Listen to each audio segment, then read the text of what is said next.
Yeah, they were. Okay, they were just chilling. Which I like that. Err on the side of not going before the stream's ready. Yeah, fair enough.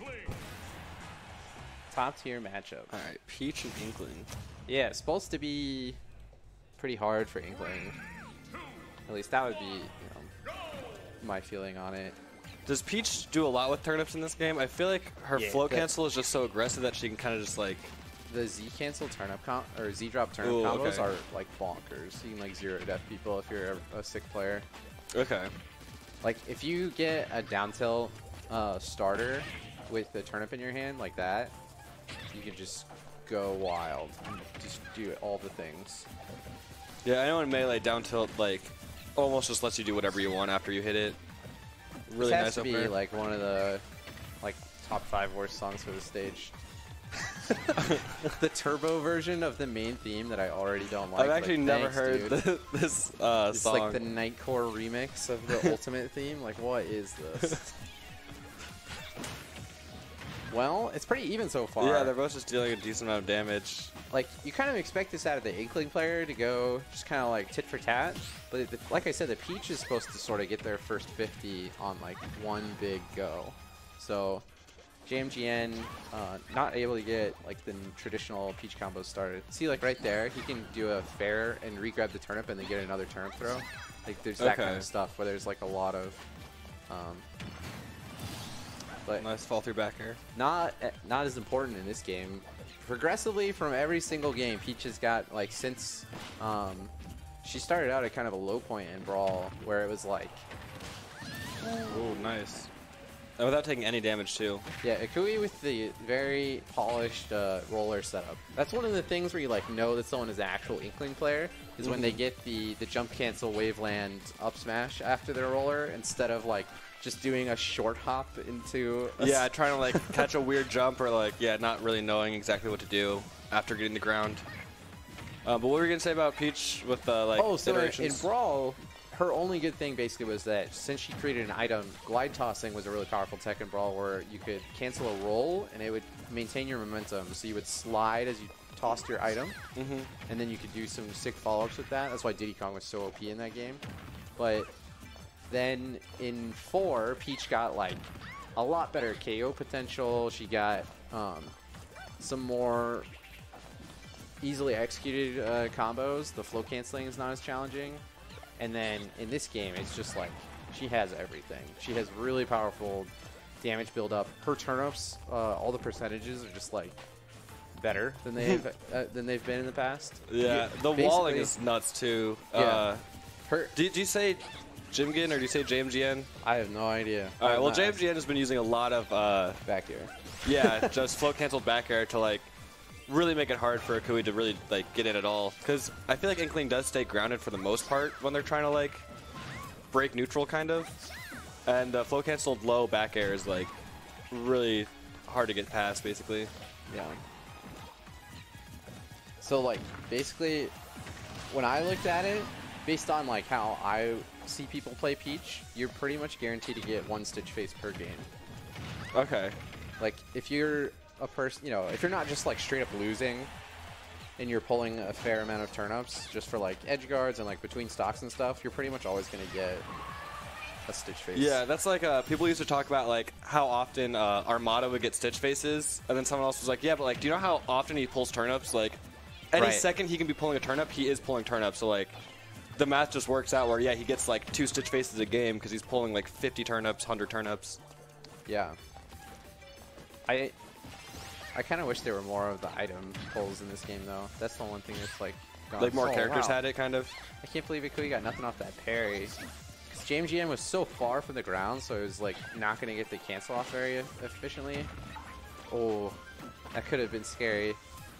I thought that roller was going to land as he was hitting the floor, but another parry. Man, Akui, he must be looking for him. I don't know. I guess this is coming down to it. Yeah. This has been a super close game, really back and forth, but whoever takes this stock is really going to obviously take the game. The last stocks kind of didn't matter because they just like evened it up immediately. Okay, nice recovery from Akui. Well, I felt like he could have maybe taken more of advantage of being like having the center stage and having a JMGN towards the edge. Oh, nice. almost like baited out a shield option with that turnip. I feel like the turnip hit the shield, and Akui did something right after that turnip hit the shield, out of shield. Yeah. He just came in with that fair. He might have been buffering. He might have thought like that he was going to have perfect shield pressure, and then buffered, and then kind of got like quote unquote frame trapped. Oh, weird. So he thought like the turnip would almost combo into the forward air, and then he could buffer a shield option. Yeah. And it would just come out after all that.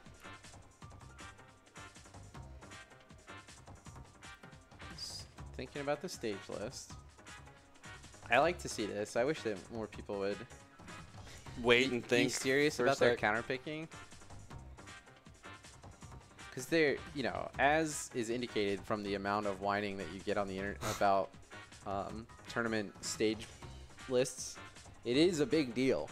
Yeah. There are definitive, you know, advantages to be gained from like practicing your counterpick and coming into an event with like a plan of like what you're going to do versus what character. Yeah, like or what maybe at a local even like versus certain players. Yeah, what qualities do you want from a stage? Like, do you want like, you know, smaller blast zones? Are you trying to find more space? Like, yeah, like some players that I'll play against here, they'll ban stuff that they just because they don't like it. Mm-hmm. And it kind of allows for me to adjust my game plan against individual people because I'm like, oh, this guy's going to leave open this thing that normally I don't get to play. Yeah, against this like character matchup.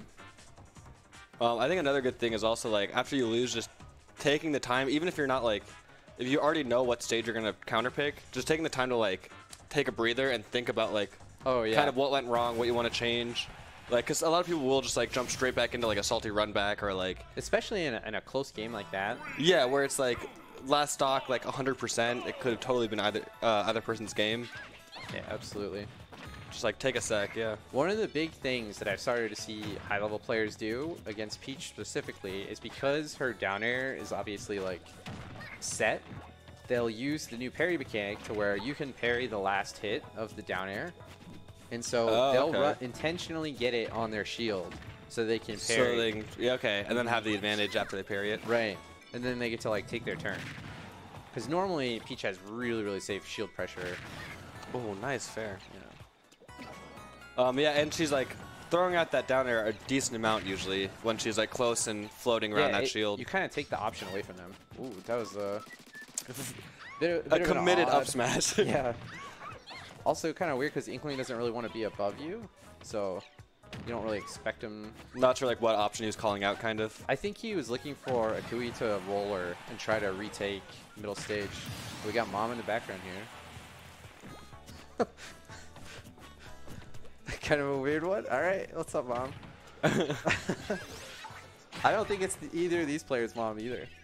No, I think that's. No, whatever. Yeah, I think she's with a photography group. Okay, gotcha. So it should be fine. But just pointing at the projector, like, hey, you're on stream. Whoops. No worries. All right. So yeah, sorry, I have not been focused on the game. Akui in a rough spot here. So a lot of Inkling specials. Oh, okay, he sacrificed the damage in order to get the ink. But a lot of Inkling's smash attacks, I mean, are worse without ink.